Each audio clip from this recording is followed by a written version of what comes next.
आशू मलिक कोई मुद्दा नहीं है। 5,000 से ज्यादा समाजवादी पार्टी वोट नहीं क्रॉस कर पाएगी और 100% वोट देने के बाद भी सब समाजवादी पार्टी सरकार नहीं बना सकी, कैंडिडेट नहीं जिता पाई, तो उसे वोट देके कोई फायदा नहीं।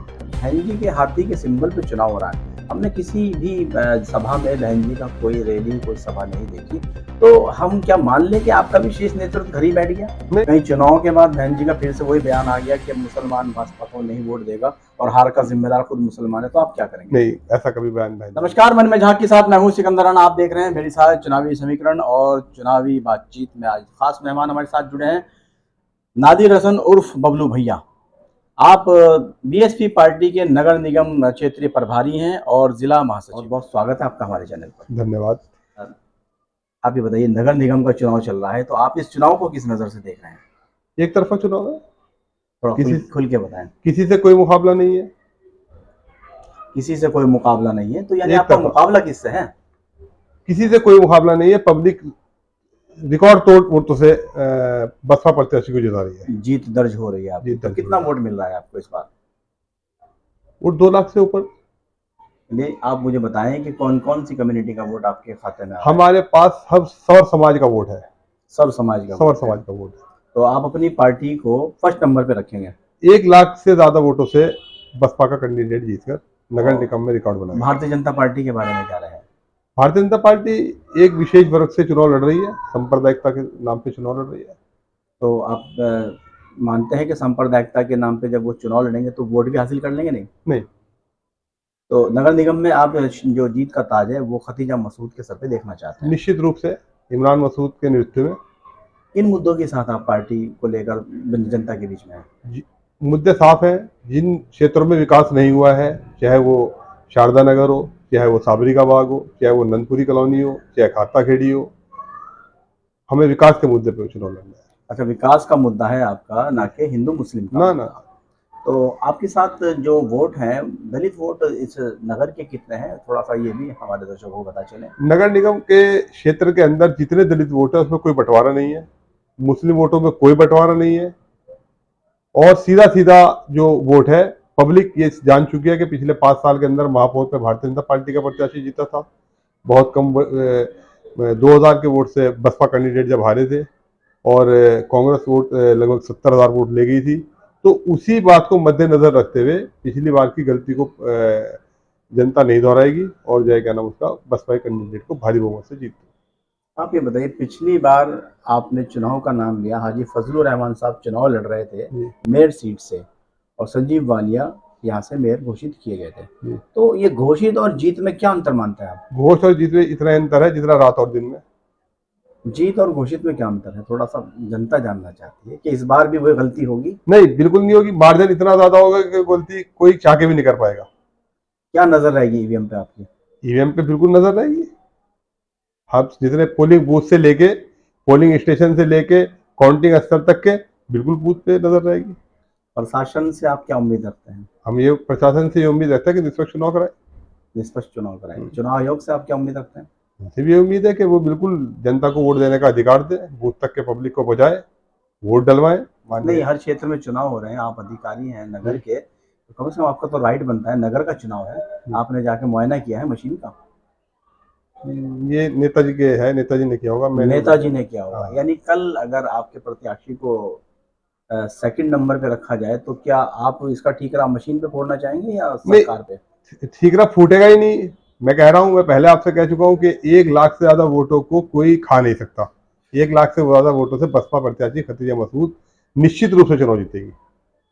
अच्छा, ये आप 13 तारीख को देख लेंगे। ये बताइए, नादिर हसन साहब क्योंकि मंजे हुए नेता हैं और सियासी पैड रखते हैं, सियासी सूझबूझ रखते हैं, आपसे मैं एक सवाल करूंगा, आशू मलिक को आप कितना वोट देना चाह रहे हैं इस जिले नगर के अंदर से?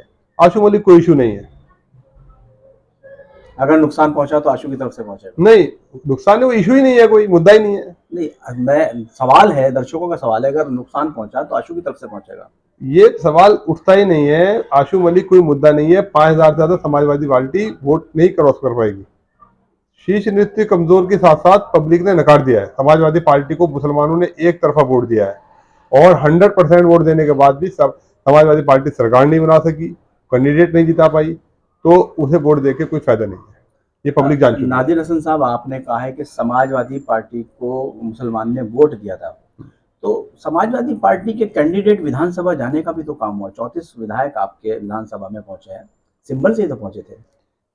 ये जितने वोट मिला है उसे किसी ने प्लस नहीं किया पार्टी को, और अगर प्लस करती तो समाजवादी पार्टी की आज निश्चित तौर से सरकार होती, भारतीय जनता पार्टी की सरकार नहीं होती। तो यानी आप इसमें जिम्मेदारी आप अखिलेश यादव की मानते हैं? निश्चित रूप से उन्हें कोई प्लस नहीं कर पाया, यादव प्लस नहीं कर पाया। अच्छा, मैं आपसे एक सवाल करूंगा कि बहन जी के हाथी के सिंबल पे चुनाव हो रहा है, हमने किसी भी सभा में बहन जी का कोई रैली, कोई सभा नहीं देखी, तो हम क्या मान लें कि आपका भी शीर्ष नेतृत्व घर ही बैठ गया? नहीं नहीं नहीं, बहन जी का निर्देश के ऊपर पूरे उत्तर प्रदेश के अंदर मजबूती से चुनाव लड़ा जा रहा है। जोन कोऑर्डिनेटर बहन जी ने बनाए हैं, जोन कोऑर्डिनेटर हर जगह पर मौजूद है, और वर्कर जो बूथ से लेके वर्कर है वो सारा का सारा सक्रिय होकर कार्य कर रहा है। तो क्या बहन जी को मैदान में नहीं आना चाहिए? बहन जी मैदान में आएंगी, बहन जी मैदान में आती है हमेशा से, लेकिन विधानसभा चुनाव में और एमपी के चुनाव में आती है, निकाय चुनाव में बहन जी नहीं आती। नहीं, आप ये बताइए, उत्तर प्रदेश की शुरुआत छोटी सीटों से होती है, राजनीति की शुरुआत वार्ड से होती है, सेक्टरों से होती है, फिर मेयर और उसके बाद विधायक और एमपी, सांसद, मंत्री, दर्जा प्राप्त मंत्री। मैं आपसे पूछना चाहता हूं, क्या इन चुनाव में जरूरत नहीं पड़ती बीएसपी की सुप्रीमो की कि वो चुनाव को, रैली को संबोधित करें, या एक बड़े से मैदान में चिन्हित करके कि वहां बुला के अपनी सभी पार्टी के कार्यकर्ताओं को वहां से एक रैली निकाल के वहां से एक आह्वान किया जाए, वहां से कार्यकर्ताओं में दम फूकने का काम किया जाए? क्या इस तरह का कोई प्लान हाईकमान की तरफ से नहीं हुआ? देखिए, ये हाईकमान की बात है, लेकिन मैं निश्चित तौर से कहना चाहूंगा बहन जी का जो नेटवर्क है वो उनके दिशा निर्देशों के अनुसार ही पूरे उत्तर प्रदेश के अंदर निकाय चुनाव मजबूती से लड़ रहा है। यानी सिर्फ कार्यकर्ता ही चुनाव लड़ेगा और जो पदाधिकारी हैं वो कार्यकर्ता का नेतृत्व करेंगे, आप ये कहना चाहते हैं? जी। बहन जी का दिशा निर्देश हाँ, सभी के लिए जारी हो गया है। जारी हो। अच्छा, मैं आपसे एक सवाल करूंगा, एन टाइम पे अगर एससी वोट आपसे खिसक गया तब आप क्या करेंगे? देखिए, ये हमेशा अफवाह होती है कि एससी वोट खिसक जाएगा। पिछले विधानसभा चुनाव के अंदर हम सपा से चुनाव लड़ रहे थे, बसपा अपना चुनाव लड़ रही थी। हर सीट के ऊपर बहन जी का वोट जो था, बसपा का जो वोट था वो 50,000 क्रॉस करा है। तो निश्चित रूप से एससी वोट निश्चित रूप से बसपा के साथ था, बसपा के साथ है और बसपा के साथ ही रहेगा। आप ये बताइए, क्या ऐसे समाज में दो गुट नहीं बन गए? आप रावण की पार्टी अलग हो गई है, दूसरे दल अलग हो गए हैं। इन दिनों मैं देख रहा हूँ कि कुछ छोटे मोटे दल मिलकर उन्होंने अपना समर्थन अलग पार्टी को दिया है। तो आप इधर ये कह रहे हैं कि आपके पास एससी समाज, सैनी समाज, जाटव समाज का वोट आपके दामन में है, लेकिन गणित तो कुछ और निकल के आ रहे हैं। पिछली बार भी रावण का, चंद्रशेखर रावण की जो आज़ाद समाज पार्टी काशीराम है, उन्होंने सपा से गठबंधन किया था। इस चुनाव में भी उनका सपा से गठबंधन है। मैंने कहा है कि 5,000 इस नगर निगम चुनाव के अंदर गठबंधन पार नहीं कर पाएगा। आपके पास दिन कितने हैं चुनाव के? 4 दिन। 4 दिन में आप करना क्या चाहते हैं? किस तरह से आप चुनावी रुख को बदलेंगे? हम 4 दिन से चुनाव नहीं लड़ रहे हैं, हम तो जन्मजात चुनाव लड़ते हैं। जब से आज 4 तारीख को चुनाव समाप्त हो जाएगा, उसके बाद भी हम पब्लिक में हैं। अब से पिछले 5 साल भी हम चुनाव में पब्लिक में थे, तो हमारे लिए चुनाव 4 दिन का नहीं होता। कहीं चुनाव के बाद बहन जी का फिर से वही बयान आ गया कि मुसलमान भाजपा को नहीं वोट देगा और हार का जिम्मेदार खुद मुसलमान है, तो आप क्या करेंगे? नहीं, ऐसा कभी बयान बहन जी नहीं देती। पिछला बयान आया था, मीडिया में चला था। नहीं, पिछली बार बसपा को वोट किया ही नहीं था, सपा को वोट किया था मुसलमान ने। नहीं, तो क्या एक नेता की ये जुबान से शोभा देता है कि किसी पर्टिकुलर एक समाज को टारगेट करके तुमने वोट नहीं दिया? सच्चाई, नेता हो या आम पब्लिक हो, सच्चाई सच्चाई होती है। पिछली बार बसपा को वोट नहीं किया था मुसलमान ने और सारा वोट अखिलेश जी को किया था, तो निश्चित रूप से बहन जी का बयान सत्य था। अच्छा, इस बयान के बाद क्या मुसलमान आपके साथ होगा? निश्चित रूप से साथ। मुसलमान समझ गया कि सपा को वोट देके कोई फायदा नहीं है, प्लस नहीं होता है, प्लस सिर्फ बसपा में होता है। नहीं, मैं आपसे पूछना चाह रहा हूँ कि अगर मुस्लिम वोट करेगा तो आपकी पार्टी में मुसलमानों का सम्मान बढ़ेगा या गिरेगा? सबसे ज्यादा सम्मान बसपा ही देती है। अभी भी 8 मेयर प्रत्याशी बसपा ने दिए हैं। धन्यवाद।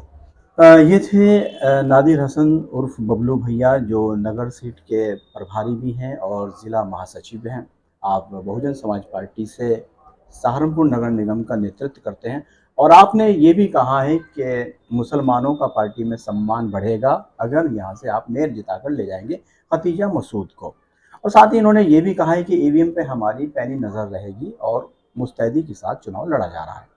तो यहाँ मैं आपसे इजाज़त लूँगा। पल पल की जानकारी के साथ बने रहें मेरे साथ और देखते रहें यूट्यूब चैनल मन में झांक।